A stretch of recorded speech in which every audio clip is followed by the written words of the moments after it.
It was a cold autumn evening, and the streets of the small town were almost empty. The sun had already set, leaving behind a soft orange glow in the sky.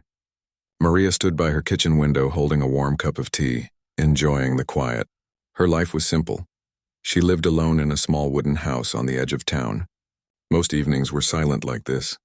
But on that particular day, something felt different. She heard a soft sound like footsteps on the porch. It was too light to be an adult. Curious, she walked slowly toward the door and gently opened it. There, sitting on the top step, was a little girl. Her knees were pulled to her chest and her arms wrapped tightly around them as if trying to stay warm. Her clothes were old and thin, not enough for the cold night. Her hair was tangled and her face looked tired and pale. Maria's heart sank at the sight. The girl looked no older than 8 or 9. She lifted her head slowly and her big brown eyes met Maria's. There was fear in those eyes, but also something else. Hunger. She didn't say a word. Maria knelt down carefully, making sure not to scare her. "Hello," she said softly. "Are you okay, sweetheart?" The girl didn't reply. She just looked down at her shoes, which were worn out and full of holes. Maria could tell she hadn't eaten in days. "Are you hungry?" Maria asked gently. This time the little girl gave the smallest nod, almost like she was afraid to admit it. Without another word, Maria opened her door wider and said, "Come inside. I'll get you something warm to eat."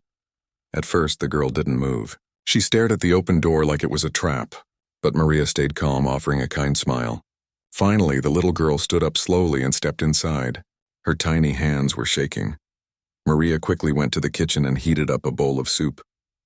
The smell of it filled the room, and warm, comforting, safe. She placed the bowl on the table and handed the girl a spoon. The girl sat quietly. For a moment, she just stared at the food, unsure if it was really for her. Then she began to eat, first slowly, then faster, as if she feared it might disappear. Maria stood nearby, watching with a soft smile but a heavy heart. "What's your name?" Maria asked kindly. The girl hesitated, then whispered, "Lila." "That's a beautiful name," Maria said. "I'm Maria." Lila didn't say anything else. She just kept eating. Maria could see the sadness behind those big eyes. She wanted to ask where Lila came from, but she didn't want to scare her, so she simply offered more soup and a warm blanket. After a while, Lila finished the food and sat quietly with the blanket wrapped around her shoulders. She still looked nervous, but not as cold anymore. Maria sat across from her, not forcing any more questions. She understood trust took time.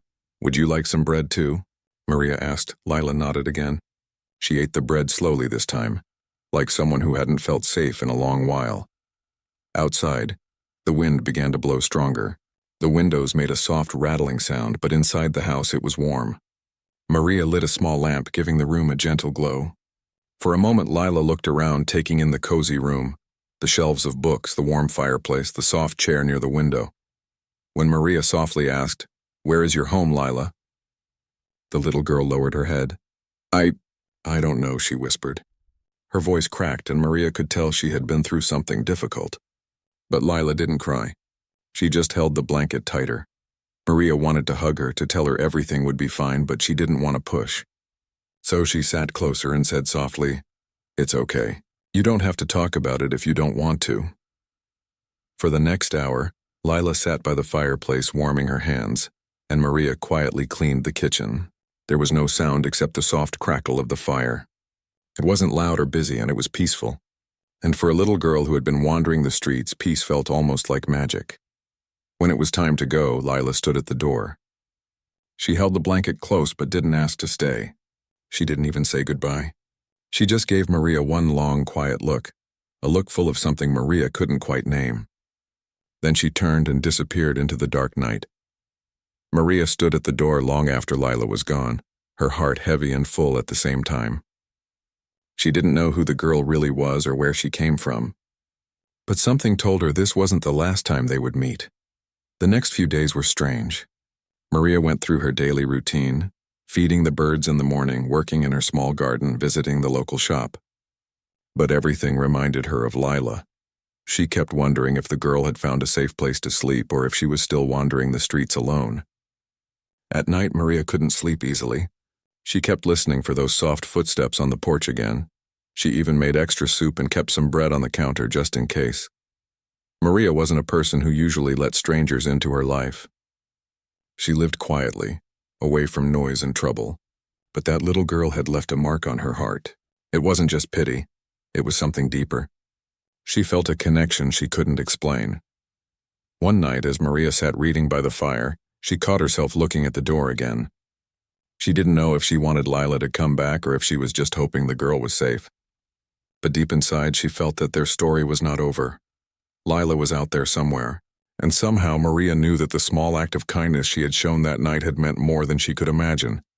What Maria didn't know was that the girl had remembered every bit of that warmth, the soup, the blanket, the kind smile, and soon, something would happen that would change both their lives in a way neither of them had expected. It was 3 days after Maria first saw the little girl on her porch. The evenings had grown colder, and the wind outside carried a sharper chill. Maria had kept looking toward the door every night, hoping to see Lila again. She didn't know why, but the memory of those brown eyes and that quiet voice had stayed with her like a soft echo. That night, Maria was sitting near the fireplace with a book in her hands. Though she wasn't really reading, the warm light from the lamp made the room feel safe and calm. She sighed softly and turned another page, pretending to focus. Just as the clock on the wall struck 8, she heard it again. The sound of footsteps. They were soft and unsure, just like the first time. Maria's heart gave a small jump. She placed the book on the table and slowly walked toward the door. When she opened it, the cold night air brushed against her face. There she was. Lila stood on the porch holding her worn-out bag tightly. Her cheeks were red from the cold and her tiny hands trembled.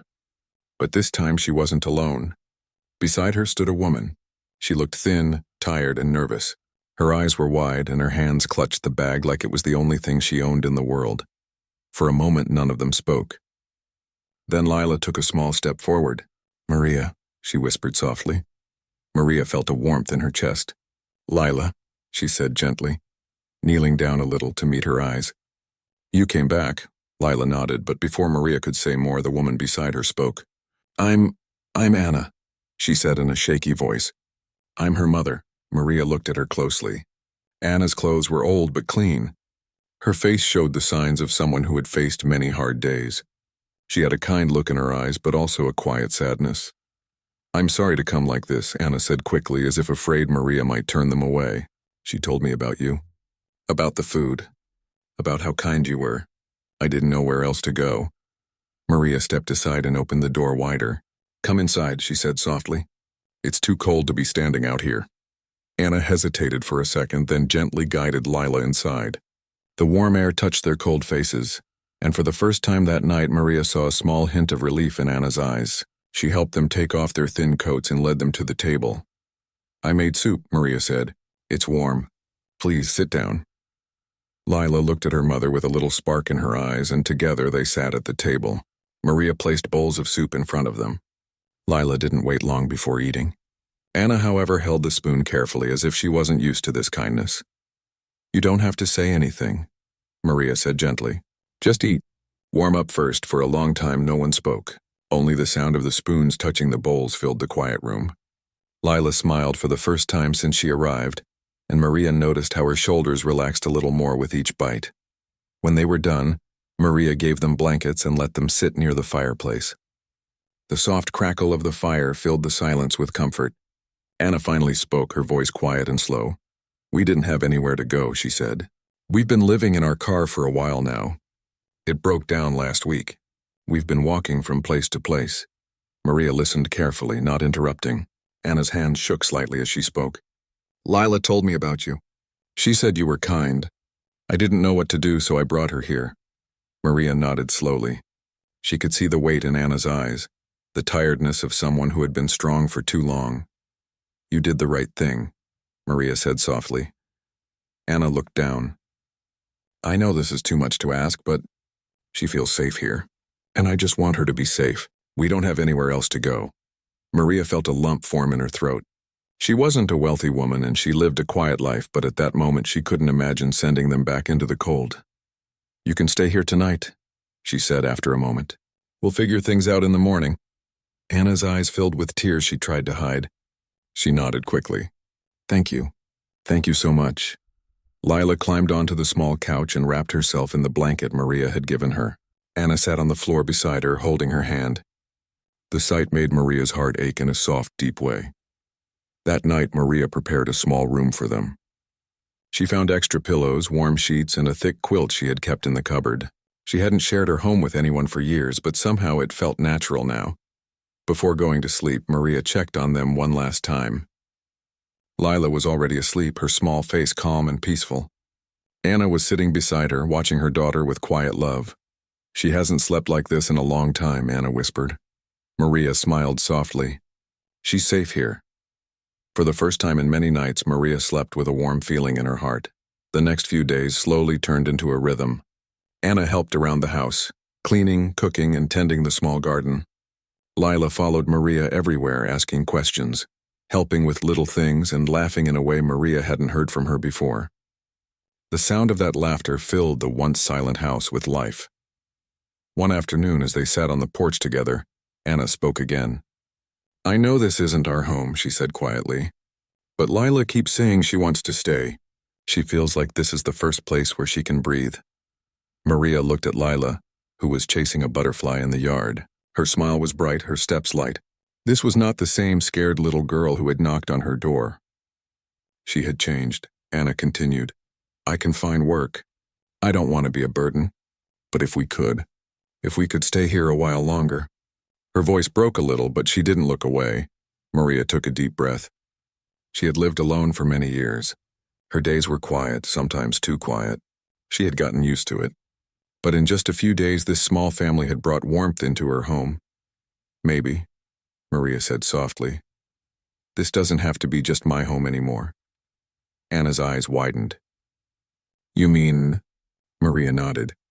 "You both can stay, for as long as you need." Tears rolled down Anna's cheeks as she whispered, "Thank you. You don't know what this means to us." Lila ran back toward them at that moment, laughing. She jumped into Anna's arms and Anna held her tightly. Maria watched them with a smile, feeling something she hadn't felt in years, a sense of family. In the following weeks, the house was no longer silent. There was laughter in the kitchen, footsteps in the hallway, soft whispers before bedtime. Lila decorated the living room with drawings she made. Anna cooked meals that filled the house with sweet, warm smells. Maria often thought back to that first night, the cold porch, the scared little girl, the quiet whisper of her name. A small act of kindness had grown into something beautiful, something none of them had expected. Lila began calling the small house home. She even started going to the nearby school, and every afternoon she ran back with stories to tell. Anna found part-time work at a nearby shop and saved whatever she could. And Maria, who once lived in silence, now felt surrounded by life and love. It wasn't a big, grand story. It was a simple one. A knock on the door, a bowl of soup, a second chance. Every night as Maria watched Lila sleep peacefully and Anna quietly reading by the fire, she whispered a small thank you to the universe for bringing them to her porch. And though none of them had planned it, their hearts had found something they had all needed, a home, a family, and hope.